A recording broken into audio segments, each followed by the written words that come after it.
দরজা খুলতেই সালমা খানমের বড় ভাই তাহির মোল্লা ও তার একমাত্র মেয়ে রাফি বাসার ভেতরে প্রবেশ করলো। নেকা কান্না করতে করতে রাফি সালমা খানমকে জড়িয়ে ধরে বলল, তুমি কেমন আছো ফুফু? আমার মা নেই, তুমি তো আমার কখনো খোঁজ খবর নিলে না। তাহির মোল্লাও কাঁদো কাঁদো গলায় বলল, বোন আমার, তুই কেমন আছিস রে বোন? ভাইয়ের কথা তো তুই ভুলে গেছিস, এখন আর ভুলেও ভাইয়ের খোঁজ খবর নেওয়ার প্রয়োজন মনে করিস না। এত পাষাণ কি করে হলি রে বোন? সালমা খানম নিজেকে ছাড়িয়ে নিয়ে অবাক হয়ে বড় ভাইয়ের দিকে তাকিয়ে বিরক্তি ভাব নিয়ে বলল, এত বছর পর গরিবের ঘরে হাতির পাড়া, এটা তো অবিশ্বাস্য একটা বিষয়। বোন, তুই এভাবে আমাকে বলিস না, আমি তোর আপন বড় ভাই, তুই আমার আপন আদরের ছোট বোন। আপনার আদর জিনিসটা তুমি বোঝো? তোমার মতো টাকার কুমিরের মুখে এমন কথা মানায় না। কেন এসেছো সেটা বলে চলে যাও। ফুফু, আমি তোমার একমাত্র ভাইজি, আমাকে তুমি এভাবে তাড়িয়ে দিতে পারবে? আমি এতদিন ভুল করেছি রে বোন, তোর সাথে অনেক অন্যায় করেছি, আমাদের তাড়িয়ে দিস না। চল বাসার ভেতরে চল, তোর ড্রয়িং রুমে বসে তোর সাথে দুটো সুখ দুঃখের কথা বলি। সালমা খানম আর কোনো কথা না বলে ড্রয়িং রুমের দিকে চলে গেল। ড্রয়িং রুমের সোফায় বসে মিনহাজ পত্রিকা পড়ছিল।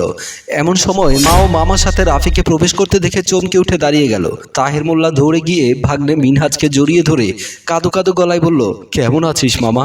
তুই তো এই বুড়ো মামার কথা ভুলে গেছিস, কোনো খোঁজ খবর রাখিস না। মিনহাজ মুচকি হেসে নিজেকে ছাড়িয়ে নিয়ে বলল, অবশেষে আপনি আমাকে চিনতে পেরেছেন। কেন চিনতে পারবে না? পানি যেমন দুভাগ করা যায় না, তেমনি রক্তের সম্পর্ক কখনোই আলাদা করা যায় না। বাহ, দারুণ দামি কথা শিখেছ রাফি।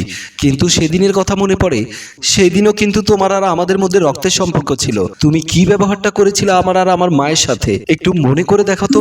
বাসার ভেতরে প্রবেশ করতে রাফির সাথে সামনাসামনি দেখা হয়ে গেল সালমা খানম ও মিনহাজের। রাফিকে জড়িয়ে ধরতেই রাফি বিরক্তিভাব নিয়ে নিজেকে ছাড়িয়ে নিয়ে বলল, এটা কেমন কথা? আপনি আমাকে জড়িয়ে ধরছেন কেন? রাফির কথায় সালমা বেগম কিছুটা কষ্ট পেলেও নিজেকে সামলে নিয়ে স্বভাবসুলভ হাসি দিয়ে বলল, তুই আমার একমাত্র ভাইজি, তোকে জড়িয়ে ধরবো না তো কাকে জড়িয়ে ধরবো রে মা? কি ব্যবহার করছেন আপনি? আমাকে তুই তুই করে কেন বলছেন? সরুন তো সামনে থেকে, আমি বাইরে যাব। আপনাদের শরীর থেকে কেমন যেন একটা ভোটকা ভোটকা গন্ধ আসছে।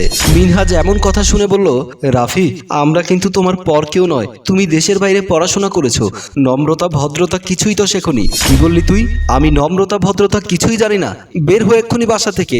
আম্মা চলো, আমরা মনে হয় ভুল করে ভুল মানুষের বাসায় ঢুকে পড়েছি।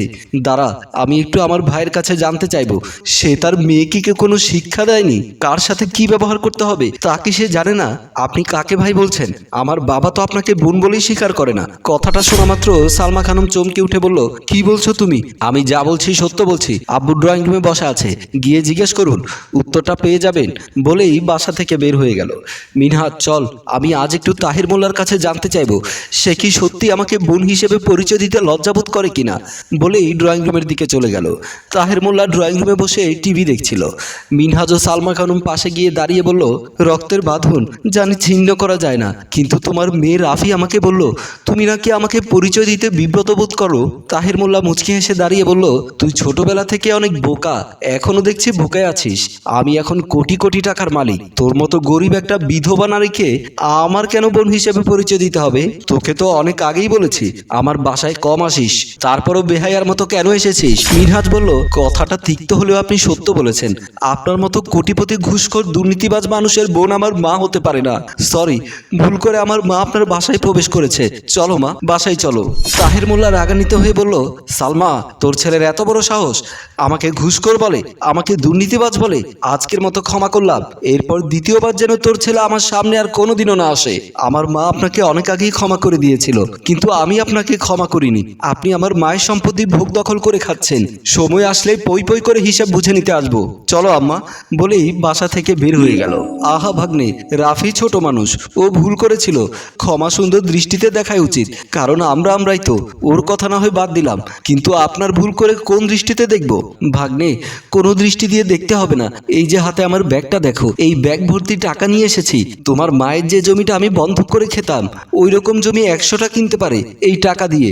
আমার যখন হুঁশ ফিরে এসেছে, তখন আমি বুঝতে পেরেছি তোমাদের সাথে আমি অন্যায় করেছি, তাই তো এই টাকাগুলো তোমাদের জন্য নিয়ে এসেছি। মিনহাজ হাসতে হাসতে বলল, হাই রে নাটক, আপনি তো ভালো অভিনয় করেন, সিনেমায় নামলে তো অস্কার পুরস্কার পেতেন। আম্মা, তুমি কি জানো তোমার ভাই যে এখন আমাদের বাসায় কেন এসেছে? কেন এসেছে বাবা? এই কথাটা বলার আগে তোমার ভাইকে সেই দিনটির কথা স্মরণ করিয়ে দিতে চায়, যেদিন আমি ভুলক্রমে তার অফিসে ইন্টারভিউ দিতে গিয়েছিলাম। আমি জানতাম না তোমার ভাই আমার ইন্টারভিউ নেবে, না জেনে তার অফিস কক্ষে প্রবেশ করলাম। তারপর মিনহাজকে দেখে তাহের মোল্লা চমকে থেকে উঠে দাঁড়িয়ে গিয়ে বলল, তুই আমার অফিসে এসেছিস কেন? আমি আপনার অফিসে ইন্টারভিউ দিতে এসেছিলাম। তাহির মোল্লা হাসতে হাসতে বলল, তুই এসেছিস ইন্টারভিউ দিতে? এখানে হাসির কি হলো? আমার যোগ্যতার ভিত্তিতে আমি চাকরি করার জন্য ইন্টারভিউ দিতে এসেছি, কারো হাসির পাত্র হতে আসিনি। আচ্ছা, তুই কি পারবি এই চাকরির জন্য 20 লক্ষ টাকা ঘুষ দিতে? কেন, যোগ্যতার বিচারে কি চাকরি হবে না, নাকি ঘুষের বিনিময়ে চাকরি হবে? ঘুষের বিনিময়ে চাকরি হবে। তোর কাছে টাকা থাকলে দে, তোর চাকরিটা পাকা হয়ে যাবে। তাহলে উচ্চশিক্ষায় শিক্ষিত হয়ে লাভ কি, যদি আপনাদের মতো ঘুষখোরদের ঘুষ দিয়ে চাকরি পেতে হয়? মুখ সামলে কথা বল মিনহাজ। এই মুহূর্তে তুই আমার অফিস কক্ষ থেকে বের হয়ে যা, তা না হলে দারোয়ান ডেকে ঘাড় ধাক্কা দিয়ে বের করে দেব। মিনহাজ আর কোনো কথা না বলে চুপচাপ অফিস কক্ষ থেকে বের হয়ে গেল। আমি তো বললাম আমি ভুল করেছি, এখন আমার অনুধাবন হয়েছে, তাই তো আমার রক্তের আত্মীয়র কাছে চলে এসেছি। সালমা, আমি মিনহাজের সাথে রাফির বিয়ে দিতে চাই।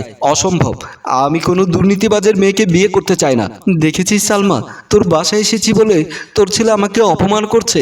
আম্মা, তোমাকে একটু আগে একটা কথা বলেছিলাম, তোমার ভাই কেন আমাদের বাসায় এসেছে, কারণটা শুনলে তুমি অবাক হবে। তোমার ভাই দুর্নীতি করে, দুর্নীতিবাজদের তালিকায় নামভুক্ত হয়েছে। আইন শৃঙ্খলা বাহিনীর সদস্যরা তাকে খোঁজ করছে। সালমা খানম অবাক হয়ে বলল, কি বলছিস বাবা? হ্যাঁ মা, আমি সত্য কথা বলছি। এই দেখো, পত্রিকার তালিকায় তোমার ভাইয়ের নাম এসেছে। তার বন্ধু বান্ধব সবাই জানে, তার কোনো আত্মীয় স্বজন নেই। তোমাকে সে বোন বলে পরিচয় দিত না, তাই আমাদের বাসায় লুকিয়ে থাকার জন্য নিরাপদ জায়গা মনে করেছে, তাই এসেছে। আর এখন তার মেয়ের সাথে আমাকে বিয়েও দিতে চাচ্ছে। কিছু বলিস না ভাগ্নে, আমার এই বিপদের সময় তোদের পায়ে ঠাই দে আমাকে। কোটি কোটি টাকা দুর্নীতি করে আয় করেছেন, আমি আপনার আপন ভাগ্নে, আমার কাছে ঘুষের টাকা চেয়েছেন, আর আমি আমার বাসায় আপনাকে ঠাই দেব? কোনোদিনও না। এক্ষুনি আমি পুলিশকে ফোন দেব, আপনার মতো দুর্নীতিবাজকে আমি ধরিয়ে দেব। কথাটি শুনে রাফি ও তাহির মোল্লা কান্না করে অনুনয় বিনয় করে মাফ চাইতে লাগলো। মিনহাজ পকেট থেকে মোবাইলটা বের করে থানায় ফোন দিল। প্রিয় দর্শক, আমরাও চাই দুর্নীতিবাজদের শাস্তি হোক। তারা এই দেশ থেকে এদেশের সর্বনাশ করছে, তারা মানুষরূপী হায়না। গল্পটি ভালো লাগলে লাইক কমেন্ট করবেন, শেয়ার করে সবার কাছে পৌঁছে দেবেন।